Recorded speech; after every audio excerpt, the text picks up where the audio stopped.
Hello everybody, welcome back to my channel. My name's Crystal and this is my social thread. So today I have another interview for you. It is that of Sarah Baillie, who is a Instagram personality. She's super talented. Not only does she sew during her spare time, but she's also a professional soprano singer. The first time I heard about Sarah was via Jenny Stitch's fabrics, because we are both on the same blogging team together. And I believe when Jenny announced the bloggers, I reached out to, I think, everybody on the blogging team just to say hello. And anyway, Sarah and I just started talking on Instagram, and she was just super fun and helpful, and we were just chatting about sewing related things. We have also decided to do a collaboration, which we will speak about in more detail as the time progresses. And on top of that, this interview was the first time that I actually got to speak to her. And she's just super funny, and the interview was just great fun. It was just great fun to do. So I hope you enjoy the interview.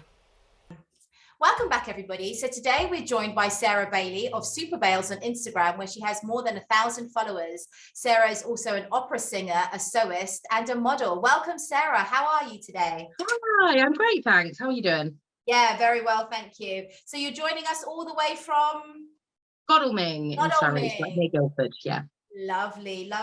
So as you know, this is a sewing channel, and the first question my viewers would basically like to know is how and when you started sewing.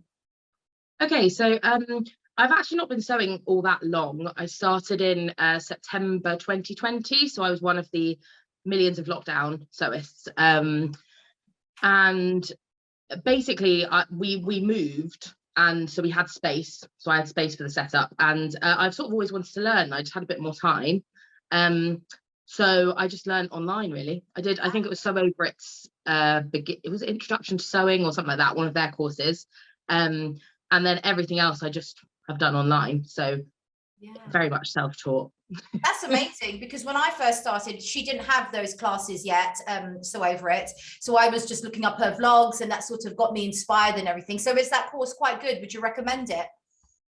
Yeah, definitely. I mean, so I think you make like a cushion cover and like a zip up bag and pajama trousers or shorts. When I did it, the sizing wasn't very inclusive in a lot of their courses, but I think they've updated that now, which would make it easier. But yeah, it was just, they're very simple projects. I got to put a zip in, which was daunting, but at least you get it out of the way early on. It was very messy, actually, but it was there.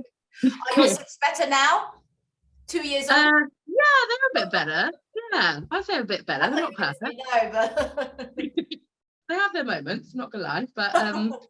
But yeah, so that was a good inroad for me. And there's loads of stuff now on Instagram, on YouTube, stuff like that. There's loads of if you've got the materials and everything, there's lots out there. So yeah.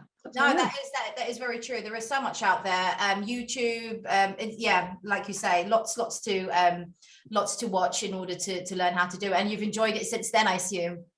Yeah, I loved it. Really got the bug, which I sort of thought it would just be a little hobby, and now our house is taken over by fabric and all sorts, just spreading from room to room. It's great. Excellent. And your Instagram account, more than 1,000 followers. When did you start that? I mean, it's just my personal account, actually. So I've had it for ages, and I just started posting when I was making stuff, thinking it would just be sort of my friends. I just want to show off to my friends, basically. And yeah, I didn't really see, everyone's been super welcoming, and obviously different opportunities have sort of come up, and I've met different people, and it's now become sort of a sewing account, which I did toy with. Maybe I should set up a separate account, but I quite like that I don't feel pressure to post. So it's like, if I've got something to post, I'll post it, but I don't feel like I have to, keep, it's a big, it's a big commitment, isn't it, to sort of run an account yourself. So this way I just feel it's a little less pressured, and it's like, because I'm self-employed, sometimes I'm super busy and don't really have much time, and other times I have loads of time. So it just sort of means that I can just post stuff as and when I have it, rather than feeling like I've got to Yeah, which is a teaching good way to schedule. look at it, actually, because sometimes these sort of things can overtake your life, isn't it? I mean, sewing Yeah. as it is, I presume, must overtake your life, and then you know you Mm. have to deal with Instagram and everything else. So no, that's a very good way of looking at it. Most of our viewers might recognize your face from somewhere. What's your sewing claim to fame? Oh, it's got to be being on the Tilly. Oh, sorry, Yeah, the dog's in the background. Got to be being on the on the Tilly covers. Yeah, which is yeah. And which great. What pattern a are you privilege. on? Huh? Which pattern are you on? Oh, so I'm on Lyra and then the extensions for Billy and Jamie pajama trousers. Lovely, because Um, Lyra is my favorite dress, and that's where I first spotted you, and I was like, oh ah, yes.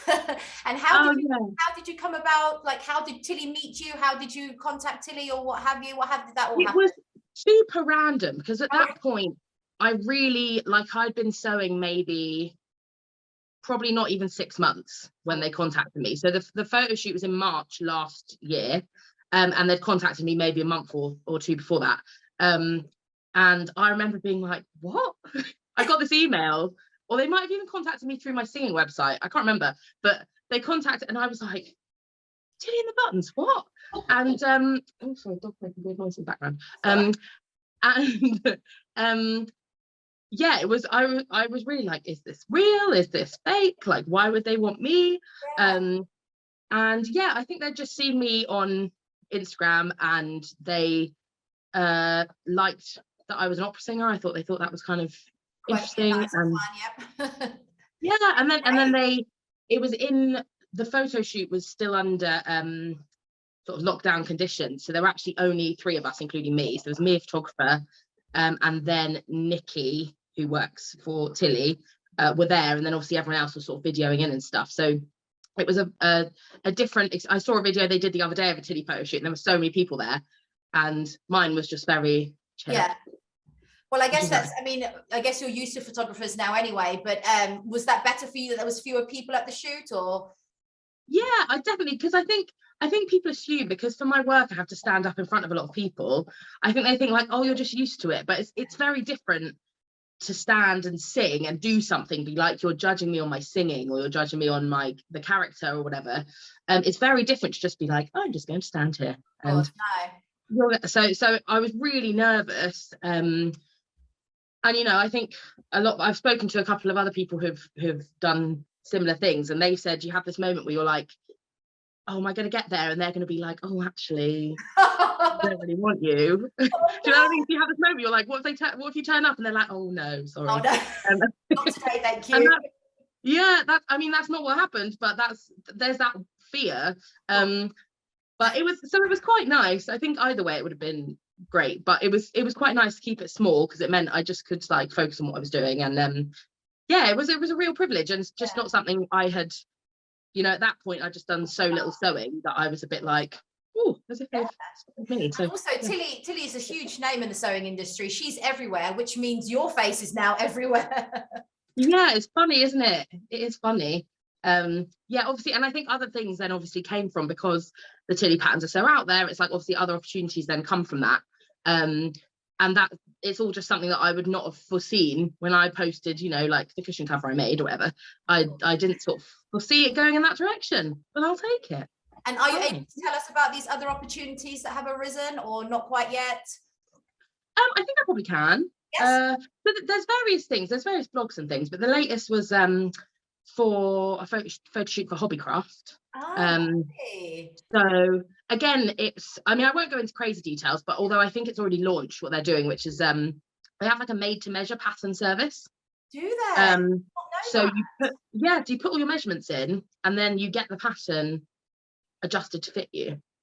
that. And where are Um, they getting these patterns from? Is it their own hobbycraft yeah, pattern? so I think they are linked with another company on the continent who already do that. So at the moment they're sort of taking on the UK leg of that. That's Um, but it's very new. I think they launched it, sort of had a soft launch like maybe a month ago, and then they'll do something a bit bigger in the next, I don't know, month maybe. So yeah, so I did a photo shoot for that, which was really fun. And again, it just amazed me that these you know, and I'm getting paid to do it as well. And you just think like, what? Look at you, yeah. Like, how did this happen? But I'm like, it's great. Yeah. And I'm very grateful to have those opportunities, met some great people. And yeah, but it's all just seems to have come out of nowhere as far as I'm concerned. Well, I will link all of that. I mean, I'll get more information from you after the interview, and I'll link all of, because that's a really interesting, I don't think there is a UK company that does that made to measure service yet. I have heard on another vlogger that there is one, like you say, maybe on the continent that does that, but I think if Hobbycraft can capture that market, that's amazing. Yeah. Lovely. So Sarah, what's your work background? You've mentioned a little bit about your singing. What do you mean in terms of singing? What you know, please tell us a bit more. So I'm an opera singer for my job, which has, I mean, I've been doing it since, I think I was in my first professional opera when I was 8. I did read that on your blog. Yes, 8 years old. How did that come about? I mean, how did it come about? Like, how did you start singing? Well, there was sort of, so my mum was an opera singer, although she stopped. So my little brother is 4 years younger than me, and she sort of stopped singing after she was doing a bit when I was really small, but then she stopped when she had my younger brother. But so that was obviously an influence, but also I was just really lucky actually, because the classical music industry is very much geared towards, I think, private schools, so it's really heavily skewed that way. And I didn't go to private school, but the primary school I went to, they had a specialist music teacher, which is really rare. So she was amazing. So she'd just come in to do music classes with us. And I mean, out of my class at that school, 2 of my best friends are they're very successful West End performers, and I went into a classical singing career, and so much of that was because of we just were lucky to go somewhere where they had a specialist teacher. So she actually got me into, so I was in the Royal Opera House children's chorus, and she got me into that. So again, that was, you know, it was luck, and then I've been singing ever since, basically. And where do you perform, Sarah? Do you have like a regular, is it like a regular weekly thing, or is it just sort of occasional performances? Or so I'm freelance, so I'll sing wherever they will pay me to go. So yeah, so I've sung all over. I did a young artisty thing called Opera Works with English National Opera. I've done some stuff with Holland Park. I've done bits and bobs abroad. Yeah, so I sing wherever they pay me. Yeah, it's great. That's super amazing. I mean, like I keep saying, you know, the sewing community is such a diverse bunch of people, but meeting you, like sort of an opera singer by day, sewist by night, I think it's amazing. I think you're very, very talented, and yeah. Oh, thank you. That's very impressed. So going back, sorry, this is a sewing vlog. I could talk about Sarah and her singing all day long. But as this is a sewing vlog, I must go back to the sewing. Do you have your own specified space at home for sewing? I commandeered the spare room, which was, I mean, initially it was like, oh, I'll just have a little desk in there with my machine on, and it will just be that. And now, and now it's, the whole room is just my sewing room. And actually for Christmas, one of my Christmas presents, or it might have been birthday present, I can't remember, my fiance, one of the things he gave me was like a little sign that was like Sarah's sewing room, and I was like, yes, so he's given it up now officially. Yeah, fine now. There's no more debating. Yeah, exactly. So I just have sort of taken over the spare room, which is nice. I think if you have got that space, it's much nicer, because I find sort of taking your sewing machine out and packing it all away again, that's kind of, do you get what I mean? It's kind of a bit of a hurdle to cross if you want to be creative and start sewing. So that's great that you've got that space. Can I ask what sewing machines you have? Yeah, so I have, my main machine is a Singer Tradition, which was my starter machine. So I literally didn't know how to use a machine at all when I started. So I just went and bought something that seemed simple, and it has been great as a starter machine. But she's currently getting mended for the second time in a few months, and I think I'm just pushing her too far. So I'm in the market for an upgrade at the moment. What are you looking at upgrade wise? You got any ideas? So possibly, I put out a little thing on Instagram the other day, and I got lots of really interesting responses. So I've narrowed it down, but I think I need to go and have a look. But I was thinking maybe I'm leaning towards Faf. I've got a Faf. Have you? What more have you got? So from memory, it's the Faf Ambition 630. It's the one with the black face, and I think the new Craft House use it in their, you know, their studio. That's where I first saw it, and it's, I mean, it's very good. It's an intermediate one. I mean, it's about, I think, how much are they? About £700, I think, when I bought mine. And I know when I was on the market for machines, people were sort of recommending ones that were over £1,000. I just thought, I can't. My budget doesn't stretch that far, unfortunately. But no, the FAF is very, very good. And what else are, what the other contenders? So Brother was the other one that came up a lot. So there were, I can't remember which ones now. I've got them listed in my phone. There were lots of FAF. It was the 620 and the 630 were the two that kept coming up. So I think I'm probably leaning towards a 620 just because I like the color. That's a really bad reason. What color is it? Purple? No, it's sort of it's like a tealy sort of turquoise color. I like it. I was like, that's nice. That'll go with my sofa. That's great. So, but I think, and they're quite, I think they're quite similar. There are obviously some things with the 630, but obviously it's just a case of looking at what I'd actually use. And then, so there were some Brother ones. What was the other one? I can't remember. There were a couple of people who mentioned another brand, but I can't remember what it was now. But I think I'm between Brother and FAF. Yeah, so FAF has edged me ahead a little bit, but I'm going to just find them out. Sorry, just to stay with the FAF, the scissor facility, I think the Brother has it as well. So that's really great because it cuts your threads without you using the side things. That's really good with the FAF. And also it has the built-in IDT, the walking foot at the back, which they were the two sort of main things that I really liked about it, that other machines maybe didn't have, or they did have it, but they were a higher price. So and automatic, I think they both have automatic, is it the thread tension changes? With the FAF, it does have that, but I haven't found that very, very good, to be fair. Really? Okay. Maybe the more expensive models might fare better, but Okay, that's good to know. Good tips. Good to know. Great. So sewing, what is your favorite make to date? Do you have one? I think, again, it's sort of like whatever I've just made normally, but I was thinking about this last night, and actually I made a Nova coat, the Paper Cut Patterns Nova, at the end of last year. It was sort of this like teal boucle wool, and then inside it had it was like a Lady McElroy print. I can't remember what it was called, but it's with like giraffes and stuff. Oh, I love that. Yeah, I love that. I wear that all the time. So probably that. Nice. Yeah. And did you use for the sleeves, did you use lining material, or did you use the same Lady McElroy material? I used the same Lady McElroy material. Yeah. And how do you find putting your arm in and out of that? Is it easy? Yeah, it's fine. Yeah. I think that the fit of the Nova, the fit of the sleeves is quite loose. Yeah, that's true. So so I think it's probably a bit more giving. What's your least favorite make to date, Sarah? Do you have any fails? Oh yeah, I have loads of fails. Mostly I think early on I just sort of overestimated my ability, and I would make things that I wasn't really ready to make, or sew the fabrics I wasn't really ready to sew with. So I tried a by Hand London Hannah dress like really early on, and I think first of all I didn't really grasp the difference between the measurements chart and the finished measurements chart, because now I'll sort of look between and find a happy medium. So the fit was just really off.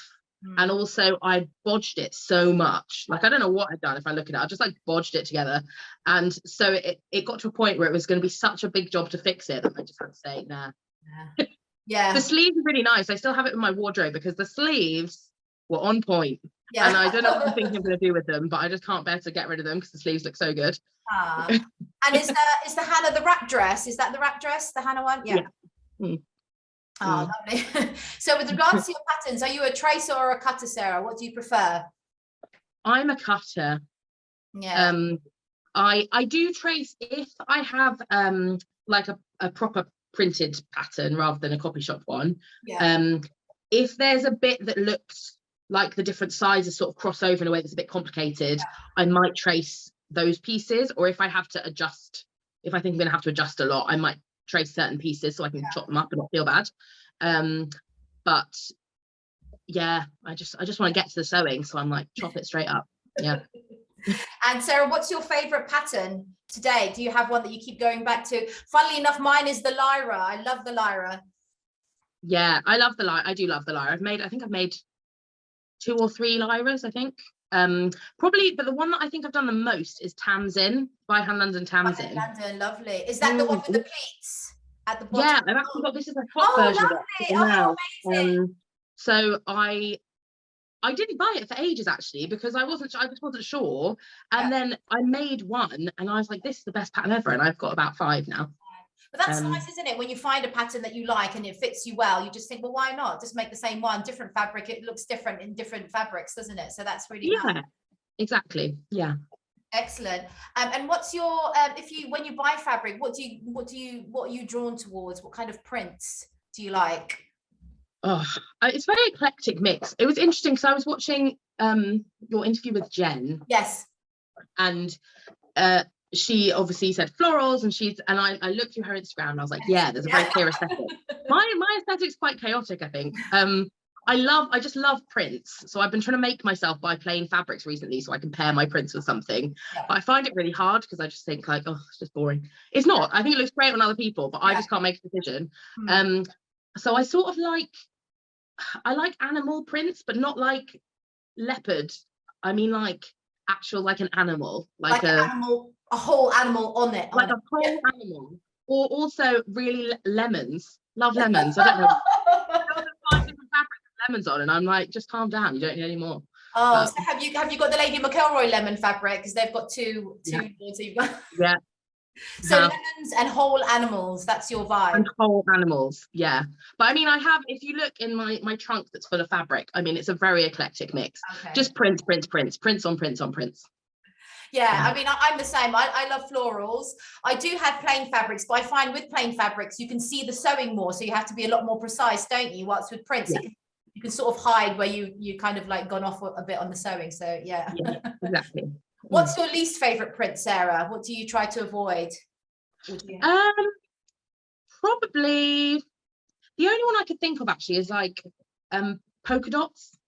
I don't mind like little ones, but I don't really like a big polka dots. And that's the only thing I could think of, because everything else exactly the same last night. I was thinking, if I ask these questions to myself, what is my least favorite? So my least favorite would be paisley, and also big circles. Yeah, see, paisley, I don't love paisley either. You don't like paisley either? No, I don't like it either. Maybe as like a lining for something, but even then, I just don't know. I'm not really keen, but I'm sure lots of other people like paisley. Yeah. Favorite fabric base, what do you like to sew with? This is really boring, but I like cotton. Yeah. I really like sewing jersey, which a lot of people hate sewing with jersey, but especially cotton, viscose jersey can be a bit tricky, but cotton jersey, like I've been sewing with jersey from quite early on. That was one of my things where I was like, I can do this, why not? And I find the fitting is obviously a lot easier. I think once you get the right needle and the right foot and stuff, it's actually not difficult to sew with, and it's so quick. I actually sort of love sewing with jersey. Have you tried the Mariflex, the stretch thread from Gutterman's yet? No, I haven't. I want to try that, because I mean, the fact that you can top stitch with just the normal straight stitch would be amazing, wouldn't it? Definitely. Zigzag, or do you have like a different stretch stitch on your machine, or do you go for a zigzag? I normally zigzag, but I think when I upgrade my machine, there are probably more options, whereas I'm like straight or zigzag, that's it on my machine. So the faff, sorry, going back to the faff, I'm not an ambassador for faff or anything, but I'm not that keen on a zigzag, because sometimes when it skips, you have like a really ugly pattern, but on the faff, you have a stretch stitch that's straight, so it just kind of goes back on each other, but from far away it just looks like a straight stitch, which is very good, which is what I use. Great. There you go. You should be an ambassador for faff. Yeah, faff, if you're watching. No, I'm joking. The last fabric store you bought from, and what did you buy, if you don't mind me asking? I bought from Rainbow Fabrics at the weekend. Excellent. And I did actually get some plain fabric. I got some plain fabric. Yeah. So I got this fuchsia, it was like linen. I saw that. Yeah, and also a bright pink, was it like a viscose jacquard or something? It had like sort of a pebble, so it's not plain, but it's sort of plain because everything's the same colour. And then they also had these sort of cool palm tree, it was like viscose, I think, with like different palm trees. They had it in like mustard and navy and light blue, I think. As well, did it have the animals on it? Or was Yeah, it I think they were like flamingos or something. old And so animals? yeah, animals. You know, I love an animal. So I got some of the dark blue and some of the light blue. And so I'm thinking of doing like a sort of colour block thing with that. Oh, that's. Yeah. And when you buy fabric, do you buy fabric because you like it, or is it because you have a pattern in mind already, or? A bit of both, but there's a lot of fabric where I'll buy it and I'll be like, I'm going to make this, and then I'll get distracted by something else, and then it's sort of sat there. So I normally have something in mind, Yeah. but my brain goes quicker than I can actually sew. So yeah. And do you have sort of the fear of missing out? Like if you don't buy that fabric now, it will be gone and you will never, do you get what I mean? And you should really buy it. Yeah. 100%. Yeah. Yeah. Favorite fabric designer, Sarah? Do you have one? There's sort of loads I like. I really like Nerida Hansen. I bought some of that big, you know, they do this like really oversized gingham in like different like rainbow palettes sort of thing. And I bought some last year, and then I've just been, I like love it so much that I just can't bring myself to cut into it, so I just sort of look at it. But they do like really, really bright stuff, so I think that's my favorite. But because they're Australian, it's quite expensive. So obviously the shipping costs mean the price here is like a lot higher. I'm hoping my uncle lives in Australia. I'm hoping I can get him to like buy me some, bring it to me. I don't know if he'll do that. I haven't asked, but most expensive piece of fabric you've bought or you own? So the most expensive I bought, I think, was from Sister Mintaka, and was it was like a tulle that had all like planets and constellations and stars on it. Okay. Have you made it up? No, I think I'm going to, because I bought it, when did I buy it? I think I might have bought it just before Christmas. I sort of think it's more something I would wear in the autumn, so I'm sort of holding, I think I'm going to make like a top with like big sleeves. And then I've also got my grandma. So my grandma was she was evacuated in World War II to live with a seamstress. So she's like a really good seamstress. Wow. And it's great now because every now and again I'll go over and she'll give me something, and it's normally much more expensive than something I would buy myself. So she gave me this, it's like a brocade, and she said it was £75 a meter. Back then as well, or was it recent? No, this was new, it was newer. She bought it, I think, to make it, yeah, back then it would be like, yeah. Back then, wow. Yeah, it wasn't from the 1940s, but it was this beautiful brocade fabric, and she was like, oh, we don't need, they'd been making us screens or something, and she was like, oh, you can have it if you want. And again, I don't know when I'll cut into it because it's just so valuable, like most valuable thing I own. So yeah. Lovely. Next question, Sarah. Must have sewing tool? What's my must-have sewing tool? I have this thing, actually. I meant to check what it's called, but I can't remember. It's like it's white. It's just sort of plastic. I can't think what it's called. But what it does is, I'll tell you what it does, and then maybe you'll know what it's called. It was super cheap as well. You put your markings on fabric, and it shows through to the other side, so it like leaves like a little dent. So it's not a wheel, the little wheel things. It's got a wheel. No, it's not a wheel. It's like, it doesn't move. It's literally just a bit of like white plastic, basically, but it marks it on both sides. That thing. I'll find out what it's called. And I got it in my Christmas stocking. It's great. I'll find out what it's called. I'll put it on my Instagram story. And yeah, and then that was really unhelpful, wasn't it? No. But it's intriguing. People are now going to be trying to find out what this piece of white plastic is. Who knows? Yeah. Do you watch vlogs, Sarah? Do you enjoy watching vlogs? And what was the last vlog you watched, if you do watch vlogs? Yeah, I do like watching vlogs. I think the last one I watched was, do you know Crescent Shay? No, no. It's not an English one, is it? It's not a UK one, or is it? She is English. Oh, maybe not then. She did, the one I watched yesterday was this, she self-drafted like a cottagecore dress, but one of the bigger things she did recently was she made this dress out of like pennies. Oh. She and it's really cool. It's like a little mini dress, and she sort of chainmailed this whole dress out of pennies. It was super cool. But the one I watched was a cottagecore dress, so it was a bit like, do you know that strawberry dress that was all over Instagram like a year or so ago? She made a version of that, but it was white with daisies, and she drafted it herself. She made it look super simple. So that's the last one I watched. Yeah, excellent. Lovely. Going back to sewing, what's your least favorite sewing task, Sarah? Cutting out. Cutting out, yeah. which I know that's not very original, is it? But no, that's fine. I mean, everybody has their own, yeah. mm. And next question, what sort of things do you like to sew? What's your, I guess, dresses? You've got quite a lot of dresses. Yeah, really, I like sort of midi dresses, like bright colourful things. I think when you're if you don't fit into straight sizes in shops, you're just really limited.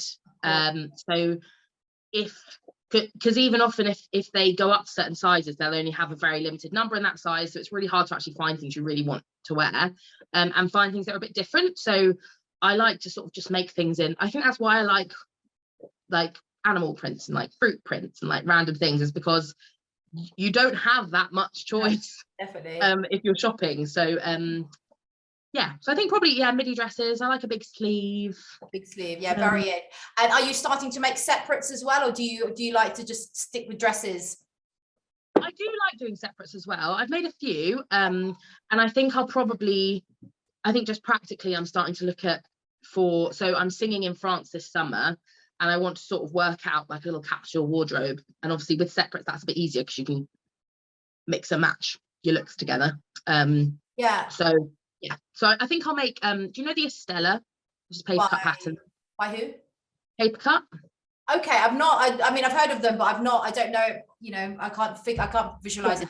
Well, so they have a pattern which can be a dress or can be separate, and also the top can go, and actually the same with the dress, the top can go on forwards or backwards. You can wear it, so one way it's a wrap and the other way it's sort of got like a high boat neck.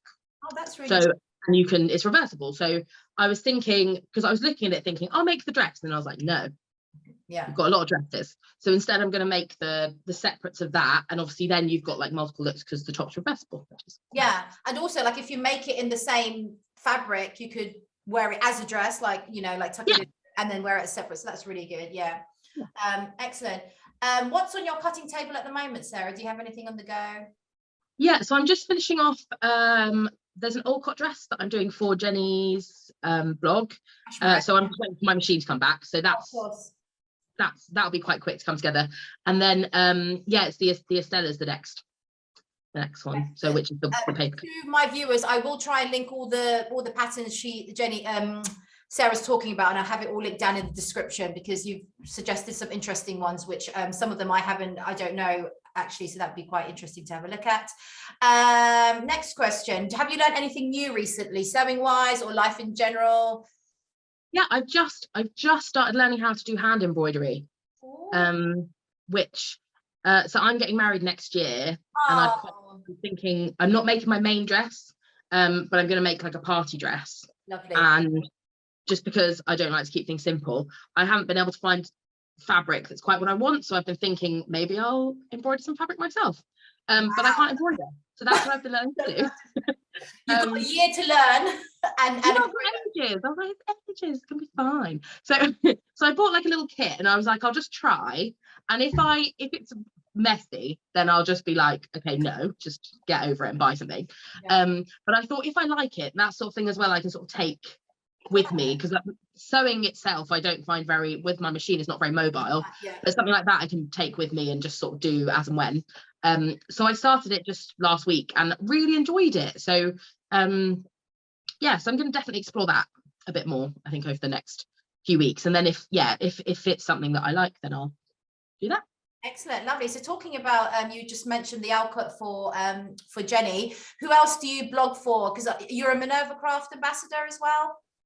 I'm an ambassador as well, which that was sort of my first thing, and that's been, obviously they've got like so much on there, which is great, and I think that's definitely encouraged me to try some more unusual fabrics and stuff that I might not have tried otherwise, which has been great.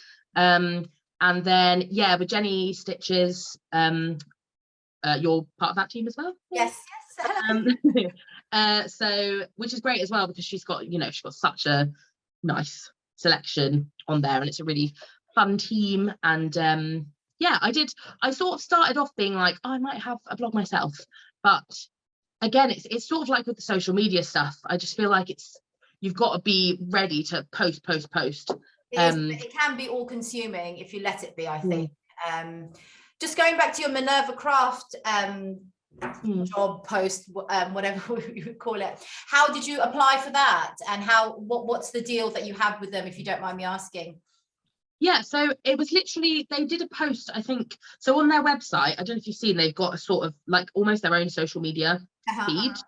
And they did a post on there where they said, we've got this many slots for brand ambassadors. If you'd be interested, like comment below, and then they'll know who to sort of look at. And so I just commented on that. I think loads of people commented on it. And yeah, then I just got contacted, and basically they send you an email every month with a link to, so you can't pick any fabric off the website. They'll have, I mean, it's loads, it's literally like I think 1,000 or 2,000 different fabrics you can choose from. And you just send them, you narrow down the ones you'd want, and they'll say, oh well, we got this one, so you can have X. So you'll say, oh, I want 3 meters of this or 4 meters of this or whatever, and then they'll say, yeah, we've got that one, so you can have it. And equally you can, so you don't have to post every month, because obviously some months you might not have time. So yeah, so I think I had a couple of months off at the start of the year just because I was a bit behind on other things, but I've got two things for them. Lovely. Yeah, like you say, there's so many people on the Minerva brand ambassador team, and they are a huge company. In terms of your deal with Jenny, do you mind sharing that with us, like what you do for Jenny? And yeah, so with Jenny, you get to pick any fabric, pattern, whatever from the website, and then she will send it to you and you make it and then write a blog. I had bought quite a bit from Jenny previously. She's got lovely stuff on there. And so yeah, so obviously it's great because it's stuff that I would probably buy anyway. It's lovely. And also, yeah, go on. And also I think with Jenny, which I find not every other company is doing, is that Jenny, after we post our blog, she also will give us some money towards our time, which I think is really amazing, because I think, I mean, obviously it's nice and it's very generous to get all the fabric and the notions and the patterns for free. That's kind of what I live for at the moment. But I think to get paid for your time, because sewing does take a lot of time, doesn't it? It takes a lot of time, patience, you know, you sort of put maybe your daily life aside for a while to finish this project. And I think by being valued in that way, I think that's very nice of Jenny to be offering that as well. Yeah, it's really, really, really nice. Yeah. Okay, so what tip, do you have any tips for somebody that wants to start sewing, do you think, Sarah? I think, I mean, partly I just think just go for it. I think find like-minded people on Instagram, so people who sew. Like for me, obviously that meant following some plus sewists. It also meant following people who are just sewing in your, so you know, I like quite bright colors and stuff, so it's people who sew stuff like that. Just because also then I think as a beginner you want to be able to find, because I found it, I think I had misjudged early on how limited the sizing was. It's definitely getting better, but I just sort of thought, oh, if it says it goes up to a size 20 or whatever, then it goes up to a size 20. I didn't realize that the sizing doesn't align necessarily with other sizing. So you can have something that says it goes up to a size 20, but the measurements are actually like quite a bit smaller. And I didn't know that, so I bought a load of patterns that I basically couldn't use early on.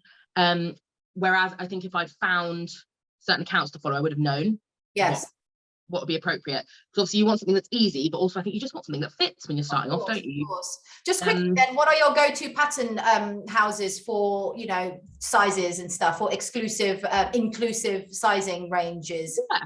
So if I was a beginner, now Tilly have obviously expanded theirs, and as beginner patterns go, they're really, really accessible. So Tilly has lots of stuff if you're a beginner. Sew Over It as well for beginners has good sizes. And then like By Hand London's great, Friday Pattern Company, Closet Core, Page Cut Patterns, good sizing. There are lots of places expanding as well at the minute. So yeah, excellent, lovely. And penultimate question, why do you sew and what does it mean to you? I started sewing, I think, because during the lockdowns, singing had been my creative outlet, and that was sort of gone for a while, or performing was, and I needed something to do that was creative. And so that's what it started off as, and then it's become like a much bigger thing to me, which has been great. It's meant a lot, I think. I've met lots of people that I wouldn't have met otherwise, which is really nice. And it's just the freedom, even with like the wedding, for example, it's being able to say, if I can't find what I want, I can actually just work out how to make it myself. Which seems so, before I'd started sewing, I wouldn't have thought like maybe I could embroider fabric myself, but now I'm like, why not? Why not? World's your oyster, as it were. And lastly, Sarah, will you be joining our Selfless Sew April 22 challenge this year? Right, so I'm not this year, but I have a good reason. That's fine. Which is because I think it's a great challenge. But I made all of my Christmas presents this year. From sort of November to January, I was sewing. I sewed all sorts. It was great. I loved it. But I'm now quite behind on the other stuff I need to sew. So I'm not going to do it this year, but maybe I won't sew my Christmas presents next time, and then I can take part next year. Wow. Yeah. Well, thank you so much, Sarah, for your time, for joining us. You were a great laugh. And it's just nice to know sort of the personality behind the Instagram account. To all my viewers, if you don't already follow Sarah, she is Super Bales on Instagram. I will link her down below. And most of the patterns and things that she's mentioned, I will try and link down below. Also, your singing website, I had a nice look at that, and I will link that down below. And thank you, everybody, for watching. Thank you so much, Sarah. Bye-bye. Bye. Bye.